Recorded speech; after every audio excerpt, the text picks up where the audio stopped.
अस्सलाम वालेकुम। कैसे हैं आप सब लोग? उम्मीद करती हूँ ठीक ठाक होंगे, खैरियत से होंगे। और मैं भी अल्हम्दुलिल्लाह बिल्कुल ठीक हूँ।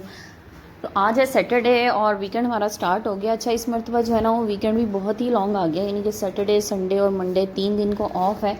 और 3 दिन का ऑफ होने का मतलब है कि बच्चे जो है ना आपको 3 दिन खुल के तंग करेंगे, क्योंकि पहले छुट्टियां इतनी सारी ईद की हो गई, उसके बाद ये 2 से 3 मतलब 3 दिन शायद स्कूल गए, और फिर ये वाली छुट्टियां आ गई। तो वो स्कूल वाली तो खैर अभी रूटीन सही तरह से बन नहीं सकी, और फिर दोबारा से छुट्टियां आ गई। तो अब जो है ना ये अभी भी सुबह उठे हैं तकरीबन 12:30-1 बजे के टाइम। तो अब हमारे नाश्ते बन रहे हैं इस वक्त। अच्छा, मैं क्या करती हूँ कि मैं ना जो नेक्स्ट डे काम करने होते हैं ना वो मैं एक रात पहले ना सारे सोच लेती हूँ। अच्छा, काम से मुराद मेरी एक्स्ट्रा कामों की है, ठीक है। जो आपके रूटीन के काम है ना वो तो आपने करने ही करने हैं, लेकिन उसके अलावा जो कुछ एक्स्ट्रा काम मैंने करने होते हैं तो वो मैं रात में ही सोच लेती हूँ, और उसी के हिसाब से जो है ना फिर मैं अपना टाइम मैनेज कर लेती हूँ। तो बस आज जो है ना वो मैंने रात में ही सोच लिया था कि मैंने अपनी जो है थोड़ी सी ड्रॉज़ जो है उनको ऑर्गेनाइज़ करना है, और वो भी जो मेरी कटलरी की ड्रॉज़ है ना, इसके अलावा जो मेरे किचन में खाना वाना पकाने के चम्मच होते हैं इनको ऑर्गेनाइज़ करना है, क्योंकि रमज़ान के बाद से अभी तक मैं इन चीज़ों को नहीं कर सकी, और रमज़ान में जो है ना बड़ा मैस हो गया। अच्छा, किचन वाली जो ड्रॉ है ना उसके साथ तो ये हुआ कि रमज़ान में हम चम्मच वगैरह और चीज़ें निकालती जाती थी, मैं उनको रख रही थी तो वो प्रॉपर नहीं रख पाई ना, तो इस वजह से हो गया। और जो मेरी कटलरी की ड्रॉ है ना उसके साथ तो एक बहुत ही बुरा जो है ना वो हादसा ही कह लें वो हो रहा है आजकल, कि वो ज़ैनब को पता चल गया कि कहाँ पे हैं, उसको वैसे ही चम्मच बहुत पसंद है, और वो अब उसकी एक्सेस में आ गए, क्योंकि वो ड्रॉ ज़रा सी नीचे है। अब वो क्या करती है, वहाँ से चम्मच निकालती है और वो इधर उधर घर में जो है ना कहीं भी किसी ड्रॉ में डाल देती है। तो ये तो मुझे कल पता लगा कि ये जो है ना ज़ैनब अपी जो है इधर उधर चीज़ें रख रही हैं। तो मैंने इधर उधर से चम्मच इकट्ठे किए, तो मैंने सोचा कि उनको जो है ना मैं सही तरह से अरेंज कर देती हूँ आज। तो बस आज ये काम करना है। और यहाँ पर अभी मैं नाश्ते बना रही थी, तो शाहजैन के जो है ना वो फ्रेंच टोस्ट बनाए हैं। आजकल उसको खाने पीने में जो है ना वो बड़ा नखरे कर रहा है। और साथ मैंने अपना तो बस एक ऑमलेट बना लिया। ऐसा मैं ना फीका सा ऑमलेट नहीं खाती, मैंने हरी मिर्चें लाजमी डालनी होती हैं ऑमलेट में। तो बस मैंने अपने लिए वो हरी मिर्च और प्याज डाल के ऑमलेट बनाया, साथ थोड़ा सा हरा धनिया डाल लिया। अच्छा, ये ना मैं टमाटर नहीं डालती, मुझे टमाटर नहीं पसंद ऑमलेट में, वो मुझे ऐसा लगता है ऑमलेट को ना मीठा कर देता है। तो बस वो मैंने अपना ऑमलेट बनाया और 2 स्लाइस बनाए। वैसे मुझे पराठा बहुत अच्छा लगता है, लेकिन आजकल मैं पराठा ना थोड़ा सा अवॉइड कर रही हूँ। रीज़न वही है कि मुझे लग रहा है कि वेट ज़्यादा हो गया, और वेट कम करना मेरे लिए जो है ना वो बहुत ही मुश्किल काम है, क्योंकि मेरे पास ना वॉक वगैरह का तो टाइम होता नहीं है एज सच, और अपने लिए कुछ अलग से बनाना भी मेरे लिए बहुत ही मुश्किल काम है। मैं कोशिश कर रही हूँ कि मैं कोई वॉक वगैरह जो है ना वो शुरू कर दूँ, कोई ऐसा टाइम मैं बीच में निकाल लूँ अपने लिए। तो देखें, इंशाल्लाह अल्लाह करेगा कि ऐसा कोई टाइम निकल आएगा जिसमें मैं अपनी वॉक शुरू कर दूँगी। तो अगर किया तो मैं आप लोगों के साथ ज़रूर शेयर करूँगी। बस फ़िलहाल तो मेरा नाश्ता बन गया, और साथ ही मैंने ये चाय बना ली मज़ेदार सी। देखिए कितना अच्छा सा नाश्ता हो गया। उसके बाद जनाब हम आ गए नाश्ता वगैरह करके अपनी ड्रॉ की तरफ। तो ये ना मैंने ब्राउन शीट्स लेके रखी हुई हैं, और ये मैं अपनी ड्रॉज में लगा देती हूँ। अमूमन जो है ना इनको ज़्यादा जल्दी चेंज करने की ज़रूरत नहीं होती, लेकिन इस ड्रॉ की मुझे लग रहा था क्योंकि चम्मच वगैरह ना कुछ गीले शायद मुझसे अंदर रखे गए हैं, जिसकी वजह से ना वो ख़राब हो गई थी। तो पिछली वाली शीट निकाल के ना मैंने इसमें यहाँ पे ये दूसरी नई शीट लगा दी। अच्छा, इससे फ़ायदा ये होता है कि कॉकरोच वगैरह नहीं आते ना। अगर आप अखबार रखेंगे ना तो अखबार से कॉकरोच आ जाते हैं। ये बस मेरा ज़ाती एक्सपीरियंस है, पता नहीं ऐसा है कि नहीं, लेकिन बहरहाल मुझे ऐसा लगता है अखबार लगा दें तो कॉकरोच आ जाते हैं। लेकिन ये ब्राउन शीट से बिल्कुल कॉकरोच नहीं आते। मुझे तकरीबन 1 साल हो गए यूज़ करते हैं, मैं सारी ड्रॉज में जो है ना ये यूज़ करी हूँ, तो इससे बड़ा सुकून रहता है। तो बस वो जो बड़े बड़े चम्मच है ना जो मैं ज़्यादा इस्तेमाल नहीं करती हूँ, मैंने पीछे को रख दिए, वो मैंने मतलब अभी तक तो इस्तेमाल नहीं किए। और एक बीटर भी ऐसे एक्स्ट्रा पड़ा हुआ था, वो भी मैंने अभी तक यूज़ नहीं किया। तो ये चीज़ें मैंने पीछे रख दी, इनकी मुझे अभी ख़ास ज़रूरत नहीं है। तो बाकी जो मेरे डेली के चम्मच है ना इस्तेमाल होने के, जो आपको मेरी वीडियोज़ में नज़र आते होंगे, वो मैं आगे रख रही हूँ। एक मैंने ये एक बीटर लिया था जो कि मुझे नहीं लगता कि चला है कभी, मतलब हल्की फुल्की सी चीज़ें तो कर देता है। पता नहीं कॉफ़ी बीटर इन लोगों ने क्यों इसको लिख दिया, क्योंकि इसमें इतनी पावर ही नहीं है। कॉफ़ी में तो अच्छा खासा जोर लगता है। मैंने एक दफ़ा चलाने की कोशिश की, बिल्कुल भी नहीं चला। अच्छा, इसके अलावा ये मेरे लकड़ी के चम्मच भी मैं 2 यूज़ कर रही हूँ, एक मैंने अभी तक यूज़ नहीं किया, वो मैंने रख दिया। ये मेरे मेजरिंग कप्स हैं, और ये वैसे मुझे ना बहुत सहूलत हुई है जब से मैंने ये लिया ना, प्रॉपर मेजरमेंट इनसे चीज़ों की आ जाती है। तो बस जी, इसके बाद मैंने आज बनाना था भिंडी गोश्त, तो मैंने कहा उसकी भी रेसिपी आप लोगों के साथ शेयर कर दूँ। तो मैंने गोश्त निकाल लिया था, इसमें मैंने प्याज टमाटर लहसुन अदरक डाल दिया, साथ ही मैंने बेसिक से जो चीज़ें डालते हैं मिर्चें वगैरह, तो मैंने यहाँ पे नमक, सुरख मिर्च पाउडर, और इसके अलावा हल्दी और धनिया पाउडर डाल दिया। अच्छा, नमक और मिर्चें ना मैंने यहाँ पे कम डाली हूँ कि मैं ये जो भिंडियाँ है ना इनमें डालूंगी। तो भिंडी में ना यहाँ पे मैंने थोड़ा सा नमक और ऐड कर दिया, और साथ ही इसमें चाट मसाला डाल दिया और नींबू का जूस डाल दिया।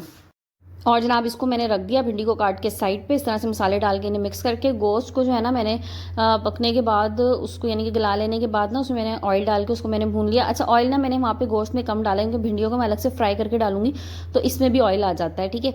तो मतलब डीप फ्राई नहीं करूँगी, थोड़ा सा ऑयल डाल के इसमें फ्राई करूँगी, और यही ऑयल समेत जो है ना ये उसमें गोश्त में भी चला जाएगा। तो इसलिए वहाँ पर ना ऑयल आप थोड़ा सा कम ही डालें, क्योंकि इसमें मिक्सिंग में ना फिर ये वाला ऑयल भी जाएगा, बहुत ज़्यादा हो जाएगा।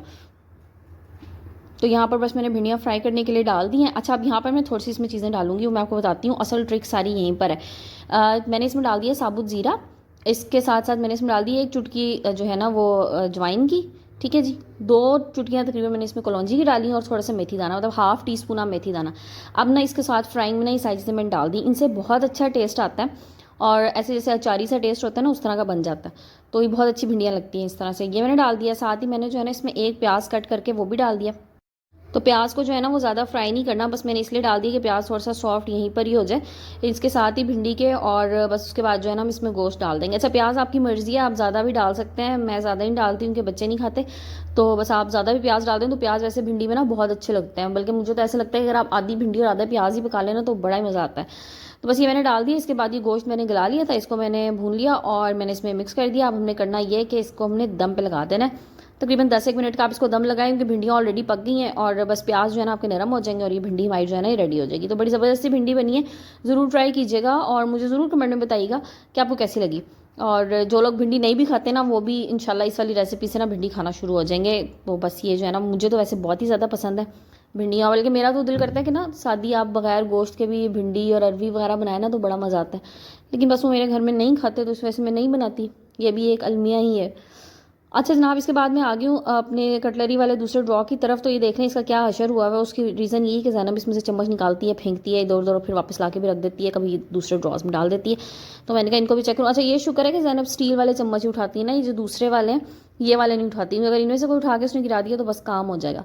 तो ये सूप के स्पून्स थे और ये जो बड़ा वाला पैकिंग में आपको नज़र आ रहा है ना ये भी सूप वाला ही था चम्मच, बड़ा वाला, लेकिन अभी तक मैंने इसको खोला ही था। तो बस ये छोटे वाले चम्मच निकले थे, तो मैंने कहा इनको भी ना रबर बैंड लगा के रख दूँ, क्योंकि इस तरह ना अलग अलग होंगे ना फिर ज़ैनब के लिए आसानी होगी उठाने में, इकट्ठे हुए होंगे ना फिर नहीं उठाएगी। तो मैंने ये दोनों जो सेट थे ना सूप स्पून्स के ये भी मैंने अलग कर दिया। अभी इनकी तो इतनी ज़रूरत नहीं है, ज़ाहिर गर्मी में सर्दियों में इनकी ज़रूरत पड़ेगी इंशाल्लाह। तो इनको ना मैंने पीछे रख दिया, एक तो उससे ज़ैनब का हाथ भी नहीं लगेगा, दूसरे के पीछे रहेंगे तो ज़रा साफ़ ही रहेंगे।